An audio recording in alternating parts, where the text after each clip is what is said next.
بسم الآب والابن والروح القدس إله واحد أمين. أهلا وسهلا بحضراتكم في قناة البابا كرولوس ومريمينا العجائبي. النهاردة معجزتنا جميلة جدا جدا عن الشهيد البطل الشجاع الشهيد أبو سفين، وإزاي إن هو ما بيخذلش أي حد بيطلب منه مساعدة أو بيطلب شفاعته، وهو ما بيتأخرش أبدا ودايما بيتشفع عند رب المجد لينا. بس قبل ما نتعرف على تفاصيل معجزة النهاردة، ياريت اللي بيسمعنا لأول مرة يدعمنا باشتراكه في القناة ويفعل زر الجرس على الكل عشان يوصلكوا كل إشعار بتقدمه قناة البابا كرولوس ومريمينا العجائبي. تعالوا بينا نتعرف على تفاصيل معجزة النهاردة بتقول ايه.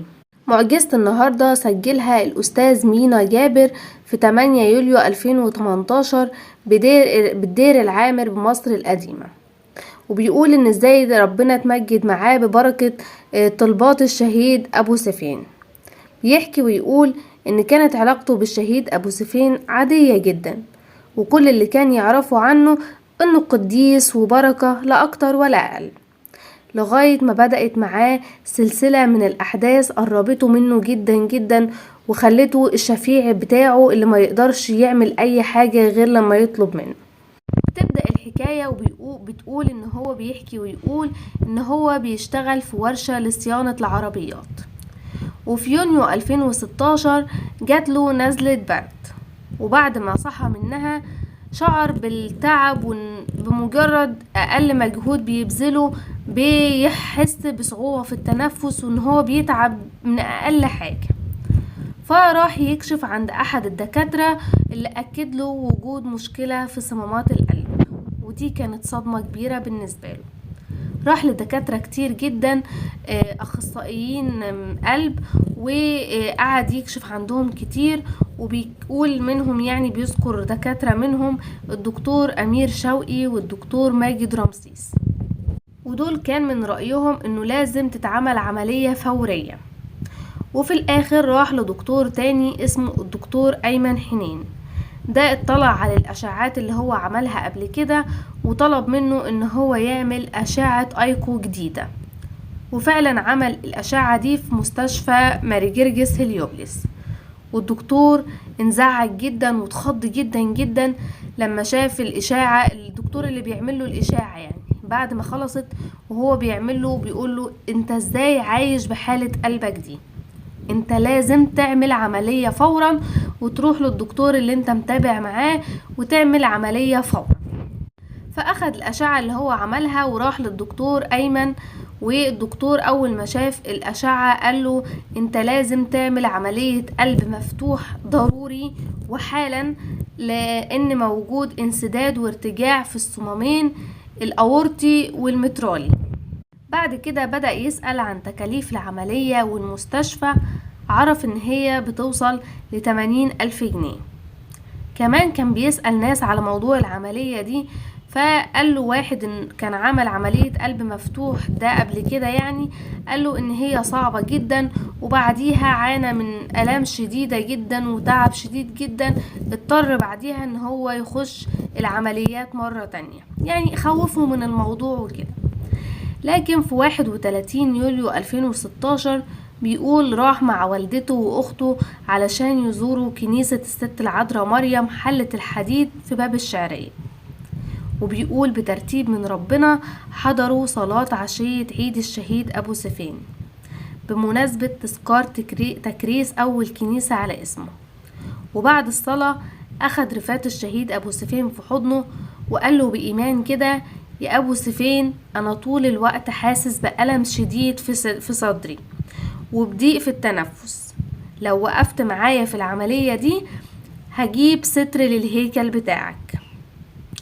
وطلب بإيمان من الشهيد أبو سفين وقعد يصلي، وبعد العشية حضروا اجتماع روحي لأحد الآباء، وبعد كده روحوا البيت بتاعهم. بيكمل وبيقول ان في نفس الليلة دي حلم ان هو نايم في كنيسة العذراء حلة الحديد على سرير، اللي هي الكنيسة اللي هم كانوا لسه في زيارتها، وبيقول اتضح له ان نفس السرير اللي هو نام عليه بعد كده في الرعاية. وفجأة لقى قدامه شخص خده من ايده وقال له يلا تعالى علشان اعمل لك العملية. فعلا مشي معاه خارج الكنيسة برا، واثناء ما هما ماشيين برا يعني لفت نظره ان الشخص اللي اخده من ايده ده لابس لبس جندية، وليه شنب رفيع خالص كده، ونفسه طول وهيئة الشهيد القديس ابو سفين. فعلى طول سأله وقال له: هو انت ابو سفين؟ اول ما سأله السؤال ده لقاه اختفى في الحال. وبعد كده صحي من النوم بتاعه. بيقول من الوقت ده لغاية يوم عمل العملية يعني كان عنده يقين وإيمان قوي جدا إن هو مش هيعمل العملية دي، وكان حاطط جواه يعني إن هو طالما شاف الشهيد أبو سفين في الحلم فأكيد ربنا هيتمجد بقوة، ومش هيحتاج إن هو يدخل عمليات أو يروح المستشفى ويعمل العملية دي. بيكمل وبيقول: في يوم من الايام اتصل بيه دكتور ايمن وطلب منه ان هو يروح لدكتور اسمه حسام الدين عاشور ويقابله، لان ده هو اللي هيعمل له العملية في اكاديمية جراحة القلب والاوعية الدموية بالعباسية، دي تابعة لمستشفى الدمرداش. وبيقول له في الوقت ده كده انت هتدفع نص تكاليف العملية بس، لان المستشفى اللي هيعمل لك فيها الدكتور العملية مستشفى حكومي، فمش هتضطر ان انت تدفع كل تكاليف العملية. فعلا راح للدكتور اللي هو حسام اللي الدكتور التاني قال له عليه ده، وقعد يشوف الملف بتاعه كده، حدد له ميعاد العملية. وبيقول انا قلقت شوية لما شفت الدكتور اللي هو دكتور حسام ده، لان انا شفته ان هو شاب صغير، وبقيت قلقان جدا، قلت ده لسه صغير في السن وهيتعلم فيا ومش هيكون متمكن في موضوع العملية وكده، وخاف كمان اكتر لانه هو هيعمل العملية في مستشفى حكومي، فكان قلقان جدا جدا. لكن والدته كانت بتطمنه طول الوقت وبتقوله ما تقلقش وكل حاجة هتبقى كويسة وكده.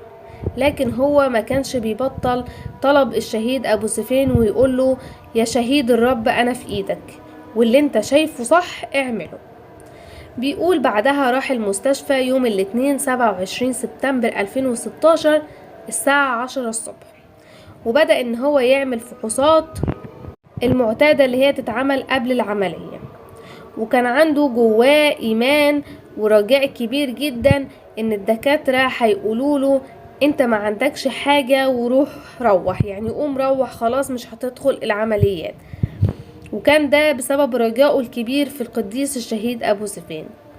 لكن اتصدم لما لقى ان الفحوص اكدت له ان حالة قلبه زي ما هي، ولازم يعمل الجراحة دي ويعمل العملية دي.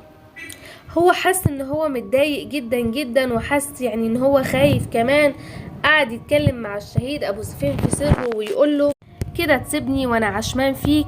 ده انا واثق فيك ان انا شفتك وان انت كنت معايا وقلت ان انت مش هتخليني اعمل العملية دي.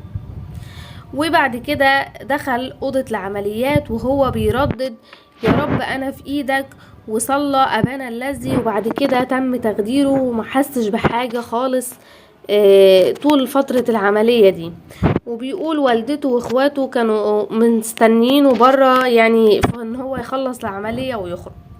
بيقول ان قبل ما العملية تخلص بربع ساعة بالظبط، بيقول انا حسيت وفتحت عيني وشايف كل حاجة قدامي. وبدأ يحكي اللي هو شافه. قال انا شفت كانت ساعة الحيطة اللي محطوطة قدامي واقفة يعني الساعة على الساعة 2 إلا ربع بعد الظهر، وشفت صدري كله دم، والدكتور واقف عن يميني والمساعد بتاعه ماسك القطن وبيمسح مكان الجرح، وهو بيقول يلا يا جماعة احنا كده خلصنا. فهو بيبص الناحية التانية، فوجئ بالشهيد العظيم ابو سفين واقف على شماله ولابس لبس الدكاترة بالظبط زيهم كده، بنفس الشكل اللي هو شافه في الحلم المرة اللي فاتت، ونفس الطول بتاعه شكله والشنب الرفيع. لكنه المرة دي كان ماسك ايده الشمال وقافل عليها بايديه الاتنين. فانا قلت له فهو بيقول ان انا قلت له يعني بكل تلقائية انت جيت لي. فهو خبط على ايده كده، ان الشهيد ابو سفين خبط على ايده وقال له اسكت، يعني شاور له ان هو يسكت وما يتكلمش. وبعدها بيقول رحت في النوم مرة تانية وما صحتش لغاية الساعة 3 الصبح، بس بيقول كنت فاكر الرؤية اللي حصلت بالتفصيل. بيقول بعد كده استفسرت ان هو استفسر من والدته يعني عن الوقت اللي خرج فيه من اوضة العمليات. قالت له انه كان الساعة 2 بعد الظهر. فحس وقتها ان ربنا خلاه يفوق من البنج في الوقت ده عشان يشوف المشهد اللي هو شافه ده، ويطمن ان الشهيد ابو سيفين ما سابهوش ابدا، عشان هو كان بيعاتبه بشدة جدا قبل ما يدخل اوضة العمليات. وربنا سمح ان هو يفوق علشان يشوف ان الشهيد ابو سيفين ما سابهوش، وفضل واقف معاه وكان موجود معاه طول العملية. بعد كده قال واحد من الممرضين ان هو حاسس ان هو تعبان جدا، فمكان من الممرض اللي ان هو قومه من على السرير وقعده على كرسي. فسأله بسرعة، قال له انا لسه فايق من دقايق، ازاي تقومني وانا لسه كده يعني وتقعدني على الكرسي؟ فطمنه الممرض ده ان صحته كويسة جدا، وده على عكس المعتاد وعلى عكس اللي هم متعودين عليه من الناس اللي بتعمل عمليات القلب المفتوح دي حاجة هم مش متعودين عليها، وهم شايفين ان هو صحته كويسة جدا جدا. وهو كمان كان حاسس ان ربنا عمل معاه معجزة كبيرة جدا بشفاعة الشهيد ابو سيفين، لان هو ما كانش حاسس باي ألم، لدرجة ان هو كان بيقول لوالدته لولا ان الجرح موجود كنت افتكرت ان الدكتور ما عملش العملية، وان انا ما حصلش فيا عملية او اي حاجة. وكمان كان بيقول ان الدكتور نفسه كان منبهر ومندهش بنجاح العملية، وكان بيشوف ده في عينين الدكتور، وكان بيشوف فيه كمان نظرة تعجب ان ازاي حاله اتبدل بعد التعب شديد اللي كان بيعاني منه. وقال له اطمن، انت حالة قلبك دلوقتي احسن من قلبي، يعني انت صحتك دلوقتي بقت كويسة جدا جدا، وقلبك بقى تمام كأنه ما كانش تعبان ابدا.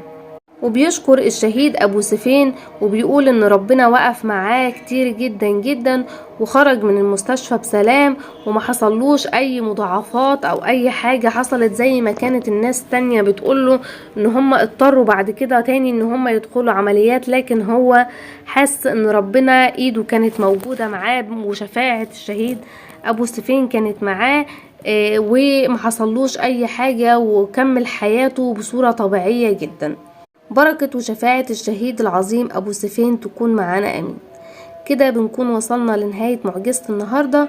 ياريت تقولولنا رأيكم في التعليقات، ولو عجبتكم المعجزة ياريت تدعمونا بلايك وشير عشان غيرنا يستفيد، وأرجوكوا اذكروني في صلواتكم. سلام.